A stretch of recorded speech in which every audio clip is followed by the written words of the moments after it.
بڑے تاجر ہے، اور اللہ رب العزت نے بنی آدم میں بڑا اونچا مقام ان کو ذہانت کا عطا فرمایا ہے، علم فضل کا تاجدار ہے، قرآن و حدیث میں بڑی گہری نگاہ ہے، اور وہ بڑا پیارا تاجر ہے، ہمیں لگتا ہے وہ جواب دے گا۔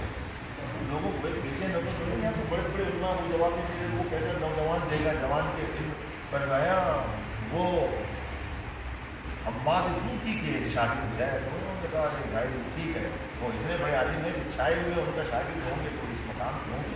حضرت کو جب لایا گیا وہ کئی دنوں سے سوال کر رہا تھا اور شاہی مہمان بن چکا تھا، اب اس کو ہٹالا جاتا تو مسلمانوں کی توہین ہوتی، اس کو جواب نہ دیا جاتا تو مسلمانوں کی حسیمت ہوتی، مسلمانوں کے لیے شرمندگی ہوتی، قتل کیا جاتا تو ایک شخص کے ساتھ میں ناانصافی اور ظلم ہو جاتا۔ بادشاہ بڑا پریشان تھا، دعائیں کر جا رہی تھی، اس جوان کو بڑے اہتمام کے ساتھ بلایا گیا، کھچاکھچ مجلس بھری ہوئی تھی اور مسلمانوں کی عزت کا سوال آیا۔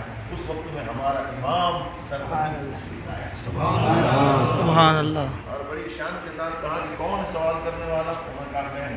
فرمایا ٹھیک ہے، آپ جو بادشاہ کے بازو بیٹھے وہاں سے اٹھ جائیے۔ سوال کرنے والے کی ہماری روایتوں میں یہ شان نہیں ہے کہ وہ بیٹھے اور سوال کرے، سوال کرنے والا کون تھا؟ مانگنے والے کی طرح ہوتا ہے، اس کا کام ہے کھڑے رہے۔ سبحان اللہ، کر دیا اور اس کے بعد میں خود کرسی پہ تشریف فرما ہو گئی۔ فرمایا آپ تمہارے سوال دہراؤ۔ جب سوال کو دہرایا گیا تو صاحب سوال کو دہرایا گیا، اس نے کہا یہ بتاؤ اللہ سے پہلے کون؟ حضرت نے فرمایا گنتی، ہر قرآن میں گنتی ہوتی ہے نا، 1 2 3 اور گنو کچھ اس زبان میں آتی ہو، اس نے گنا 1 2 3 4 5 6 7 8 جو بھی زبان میں 10 9 10 اتنا ہو جائیے، یہ تو روایتی گنتی ہے۔ میں تو یہ جاننا چاہتا ہوں ایک سے پہلے کیا ہے؟ سبحان اللہ،